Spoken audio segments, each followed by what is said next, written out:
नमस्कार विद्यार्थी मित्रांनो, MPSC GK या यूट्यूब चॅनलवर आपले खूप खूप स्वागत आहे.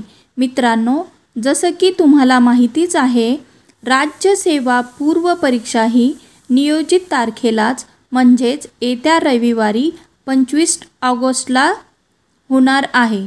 आयोगाने परीक्षा पुढे ढकलण्यास स्पष्ट नकार दिला आहे.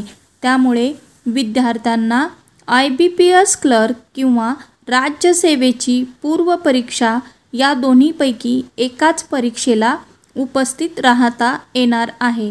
त्यामुळे आपल्याकडे एकच पर्याय उरला आहे की आपण उरलेल्या 5-6 दिवसामध्ये जमेल तेवढा अभ्यास केला पाहिजे. अभ्यासाकडे पूर्णपणे लक्ष केंद्रित केलं पाहिजे. प्रश्नोत्तरांचा सराव केला पाहिजे. मित्रांनो, या व्हिडिओमध्ये भारताची अर्थव्यवस्था या विषयावर काही प्रश्नोत्तरे सराव करणार आहोत. अशाच स्वरूपाचे प्रश्न आपल्याला आयोगाकडून विचारले जातात. तर या प्रश्नांची भरपूर प्रॅक्टिस करा आणि माझ्या चॅनलवर जर नवीन असाल तर प्लीज लाईक करा, शेअर करा, सबस्क्राईब करा. प्रश्न क्रमांक 1 अ. भूमी, श्रम, भांडवल आणि उद्योजकता 4 उत्पादनाचे घटक आहेत. ब. या घटकांच्या साहाय्याने वस्तू व सेवांचे उत्पादन करतात. वरीलपैकी कोणती विधाने बरोबर आहेत? 1. अ बरोबर, ब चूक. 2. ब बरोबर, अ चूक. 3. दोन्ही बरोबर. 4. दोन्ही चूक.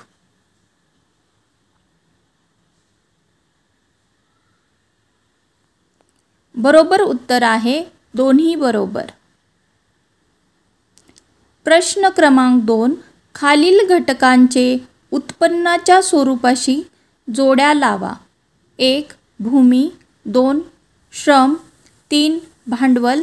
4. उद्योजक. ए. नफा. बी. व्याज.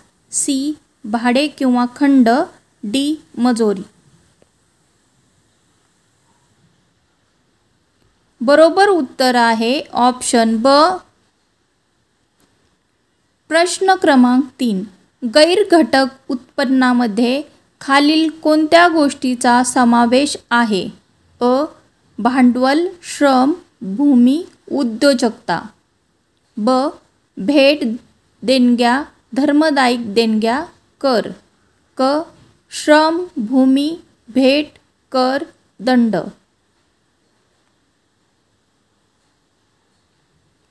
बरोबर उत्तर आहे ऑप्शन 2 फक्त अ. प्रश्न क्रमांक 4 अ. गैर घटक उत्पन्न मिळताना कोणत्याही उत्पादनाच्या घटकाचा वापर झालेला नसतो. ब.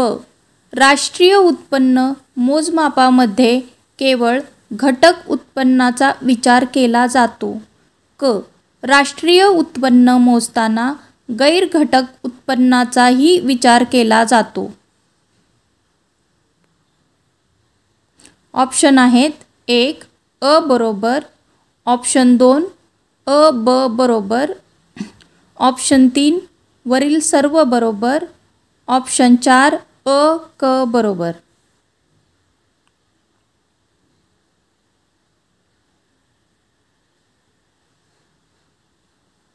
बरोबर उत्तर आहे ऑप्शन 2 अ ब बरोबर. प्रश्न क्रमांक 5. खालीलपैकी कोणती विधाने चुकीची आहेत? अ. निवासीमध्ये व्यक्ती तसेच संस्थांचा समावेश होतो. ब. देशाच्या निवासीमध्ये भारतीय नागरिक तसेच परकीय यांचा समावेश होतो. क. जे कामगार सीमा पार करून दुसऱ्या देशात कामासाठी जातात मात्र संध्याकाळी परत येतात त्यांना भारताचे निवासी समजले जाते. ऑप्शन आहेत 1. अ ब क चूक. 2. अ क चूक. 3. ब क चूक. ऑप्शन 4. फक्त क चूक.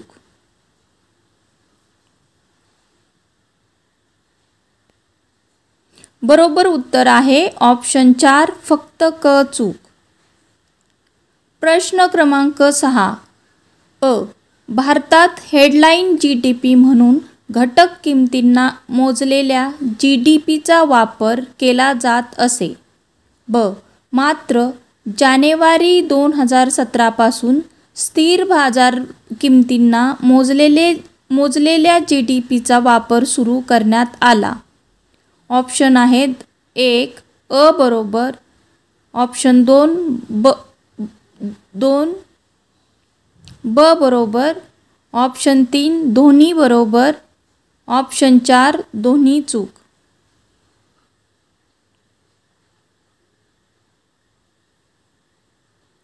बरोबर उत्तर आहे ऑप्शन 1 बरोबर.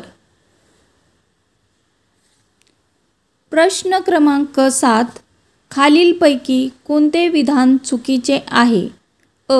भारताच्या GDP मधील कृषी क्षेत्राचा हिस्सा कमी होत आहे. तर सेवा क्षेत्राचा हिस्सा सतत वाढत आहे. अलीकडे उद्योग क्षेत्राचा हिस्सा जास्त प्रमाणात वाढला आहे.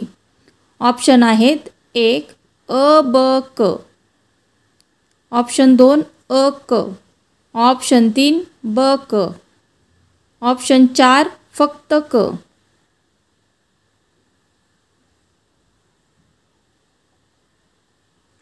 बरोबर उत्तर आहे ऑप्शन 4 फक्त क चुकीचे विधान आहे. प्रश्न क्रमांक 8.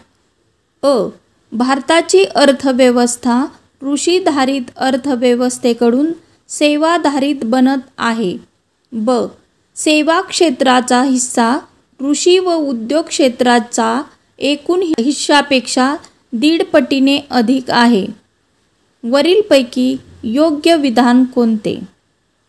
ऑप्शन आहेत दोन्ही बरोबर, ऑप्शन 2 दोन्ही चूक, ऑप्शन 3 बरोबर, ऑप्शन 4 बरोबर.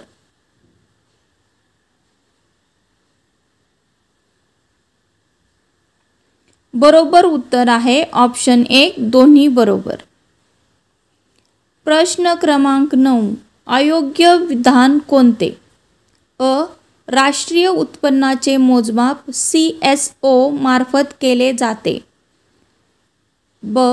CSO चे मुख्यालय दिल्लीला व शाखा कोलकाता येथे आहे. राष्ट्रीय उत्पन्नाच्या मोजमापासाठी 1 जानेवारी ते 31 डिसेंबर हे आर्थिक वर्ष धरले जाते. ऑप्शन आहेत 1 क, ऑप्शन 2 फक्त क, ऑप्शन 3 क, ऑप्शन 4 ब.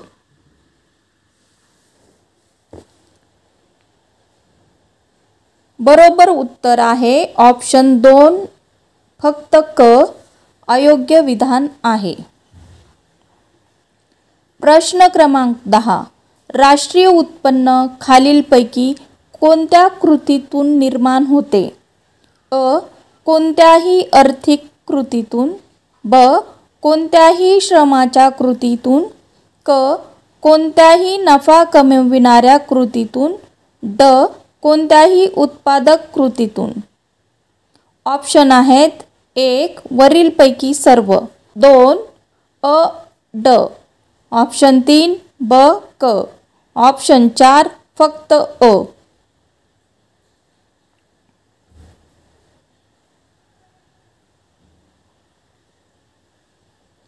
बरोबर उत्तर आहे ऑप्शन 4 फक्त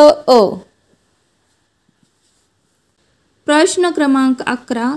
देशाच्या आर्थिक वृद्धीचा दर मोजण्यासाठी कोणत्या किमतींना मोजलेल्या राष्ट्रीय उत्पन्नाच्या वाढीचा दर गृहीत धरला जातो? ऑप्शन आहेत चालू किमतींवर, ऑप्शन ब स्थिर किमतीवर, ऑप्शन क 1 आणि 2, ऑप्शन ड दोन्ही नाही.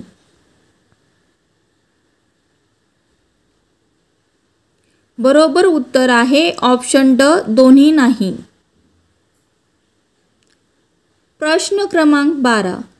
4 ऑगस्ट 1949 रोजी स्थापन करण्यात आलेल्या राष्ट्रीय समितीचे अध्यक्ष कोण होते? ऑप्शन आहेत अ. डी. आर. गाडगीळ, ब. व्ही. के. आर. व्ही. राव, क. पी. सी. महालनोबिस, ड. आर. सी. देसाई.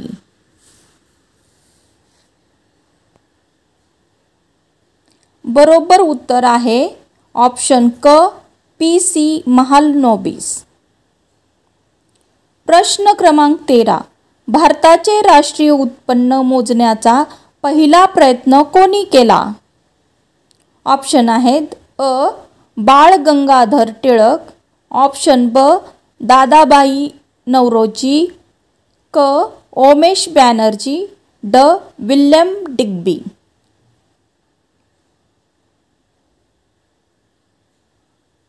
बरोबर उत्तर आहे ऑप्शन ब. दादाभाई नौरोजी. प्रश्न क्रमांक 14. राष्ट्रीय लेखा प्रणालीचे जनक कोणास म्हटले आहे? ऑप्शन आहेत अ. आर. सी. देसाई, ब. व्ही. के. आर. व्ही. राव, ऑप्शन क. पी. सी. महालनोबिस, ड. फिंडले शिरास.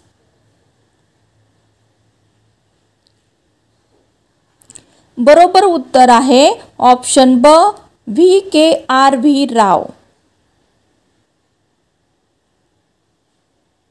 प्रश्न क्रमांक 15. 1931 मध्ये पी. सी. महालनोबिस यांनी भारतीय सांख्यिकीय संस्था एक गैर-नफा सोसायटी म्हणून कुठे स्थापना केली? ऑप्शन आहेत अ. दिल्ली, ब. कोलकाता, क. मुंबई, ड. मद्रास. बरोबर उत्तर आहे ऑप्शन ब. Kolkata.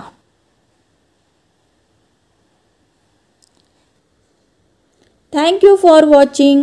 Please subscribe my channel.